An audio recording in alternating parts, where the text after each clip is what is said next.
So we're very lucky this afternoon to have with us Piers Ibbotson, who has a very checkered but fascinating background in the world of theatre and in the world of business and management. Piers, perhaps you could begin by telling us a little bit about yourself and where you are now and how you're bringing to bear your extensive knowledge of creativity and innovation in the current context. Well, I had a long career in the theatre. For about 20 years I was an actor, and then I was an assistant director. A lot of that time I was with the Royal Shakespeare Company.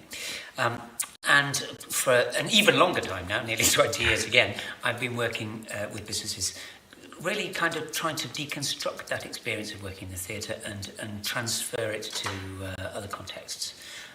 And that's what I've been doing now. And at the moment now, I've just taken up a post at Warwick University Business School, where I'm a principal teaching fellow. Fascinating. And I guess one of the things that hits me about the theatre is this is innovation really in a tough context. You've got limited time, limited resources, and you've got to put on something with a wow factor in 6 weeks' time or whatever. Can you tell us a bit about how that plays out? Yeah, that's right. Particularly at the Royal Shakespeare Company, for instance, when you're dealing with great old classical plays that have been seen hundreds, thousands of times before, often there you will have to do a production again of a play which you've only done 5 years ago, and you've got to refresh it, renew it, find a way of presenting it so that it'll grab people's attention, make them want to come. So you've got a challenge of innovating within very tight constraints. And curiously, I think that can sometimes actually be a help in the innovation process. I think most artists in most fields would agree that finding the initial constraints is actually what you need to start the process.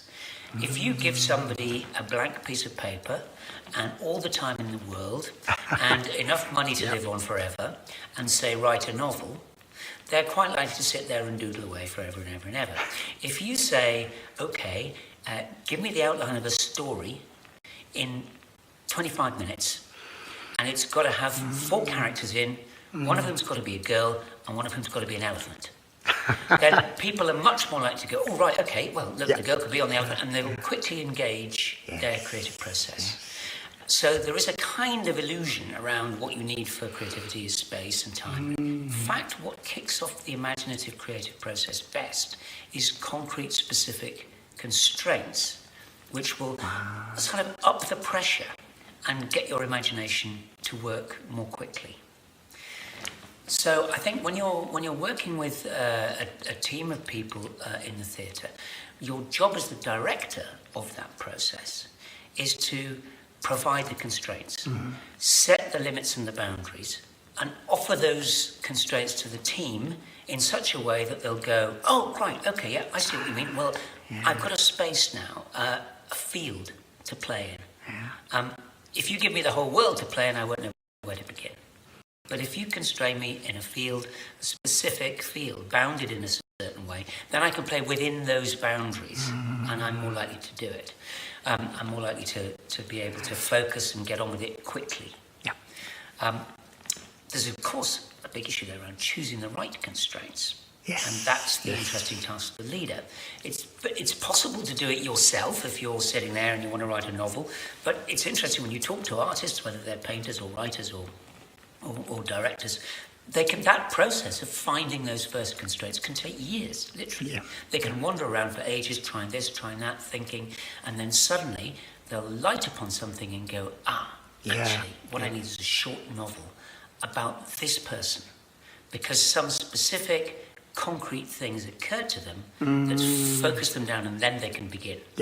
So I think when you're thinking about innovation processes, seeing what those constraints might be and how you offer them to the team is critical for kicking the process off. That's fascinating, and I think relevant not just in the world of film or theatre, but in so many fields of innovation. I guess then as a question, this is very much a team sport. Everything you said there implies not just one gifted individual, but somehow getting the best out of the team. I wonder, your experience, what sorts of skills does the team or the team player need to be creative in that kind of context? Yeah, well, that's the kind of secret ingredient of acting training, I'm afraid, is that actors spend, there is a reason you go to drama school. There's a reason why you don't sort of step up and are able to do it. You spend a lot of time training the skills of improvisation and connection to be able to work as an ensemble. That involves learning how to be with one another in such a way that you will be able to accept one another's ideas and build on them and trust one another. And the trust element is crucial in that it allows you to work with your team in such a way that you'll be daring and you'll take risks with your suggestions in the knowledge that the other team players will pick them up and say yes to them. They'll go along with it, they'll give it a go. You won't get blocked, as we say in improvisation terms. And that's a really core skill for the early stages of rehearsal when you're creating the piece. So you've got a number of things going on there. One is that you need to have some initial constraints. Somebody has to give them, provide them, offer them, or they have to be chosen.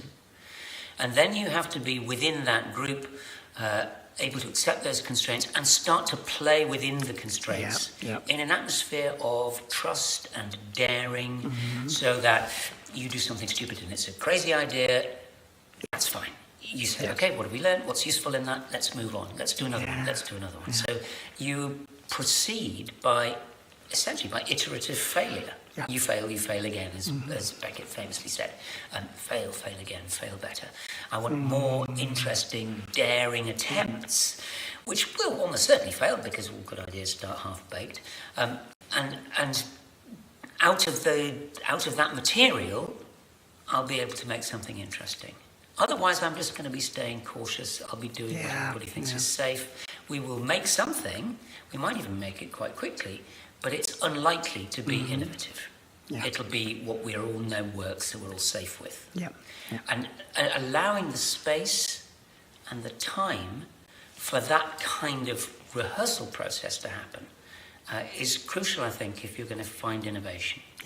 And I think what I notice in organisations is that they are very keen and focused to get things sorted and get on with it and get to delivery.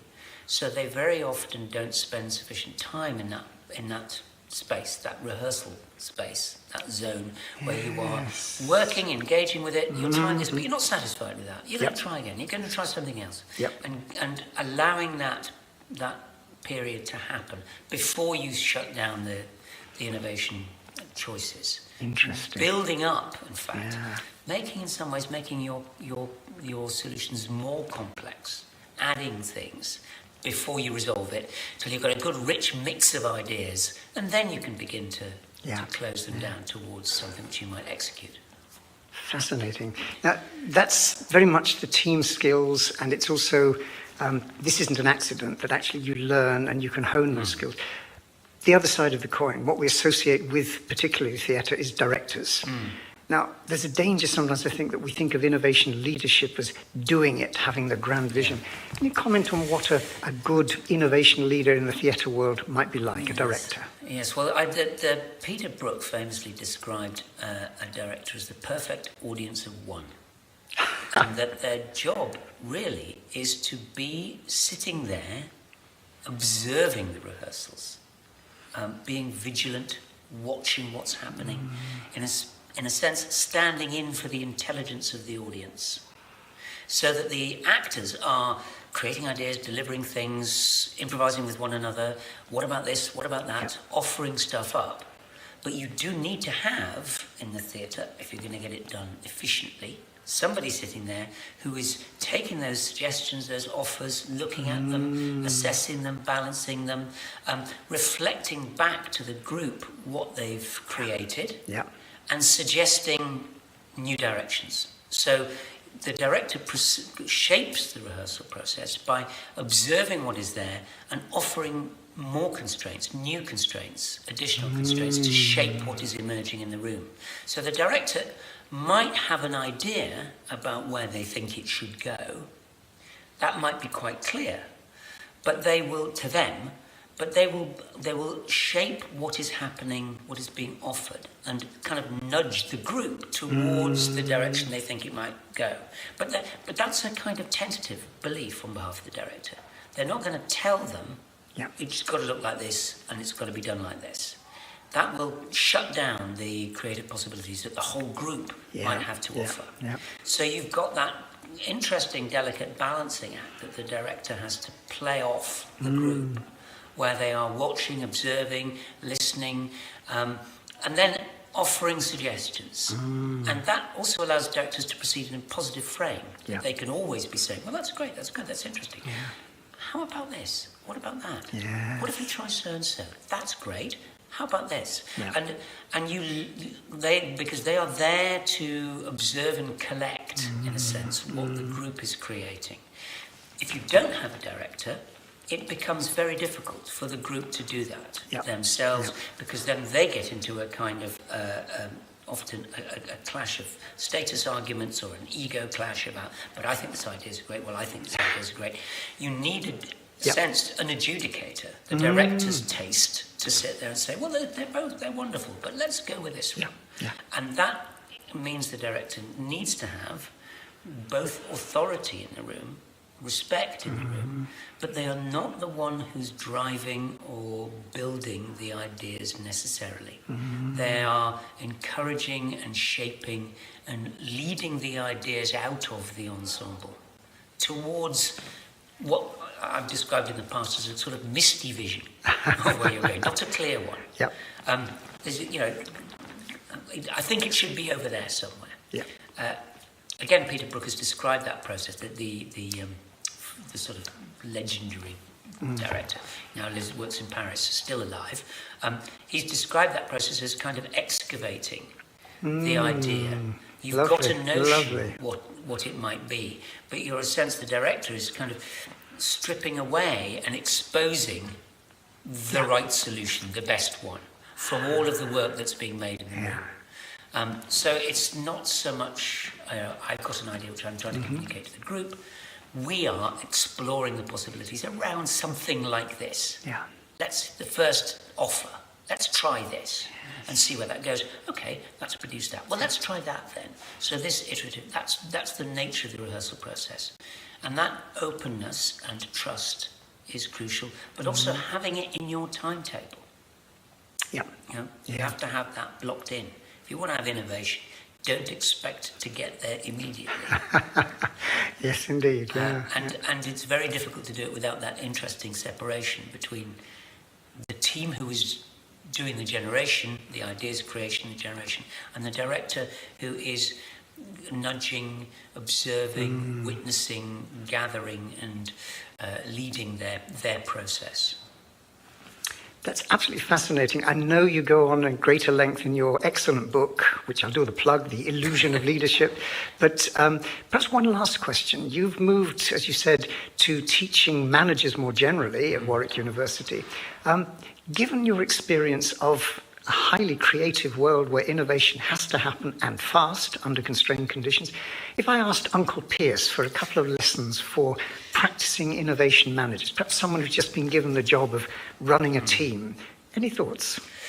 I think one of the secrets, of course, about the arts is that people do it because they love it. They're engaged and interested in the project and the material. And I think making sure that the people who you've got on your project want to be there. Yep. Well, and in a sense, that's more important than who they are. The other tip is that if you want innovation, you need to have diversity. So anybody from anywhere who's curious about the project and wants to be involved should probably be in. Yeah. And then you will get a group who have got a variety of experiences and attitudes and approaches, and they have a common contract that allows them to come, because they're motivated to be there. So that's one. And the other thing is that the group size is critical. In the initial stages, certainly, it's very difficult to make any of these processes work with a large group. Yeah. It's a small group process. So finding a variety of motivated people, bringing them together in a small group, and making sure you have safe, clear time available to literally play around with possibilities for as long as you can make that happen would be my number one tip. Wonderful. Piers, that's absolutely fascinating, and lots more we'd like to learn. I will point people at your book for sure. But for now, thank you very much. Very nice to talk to you.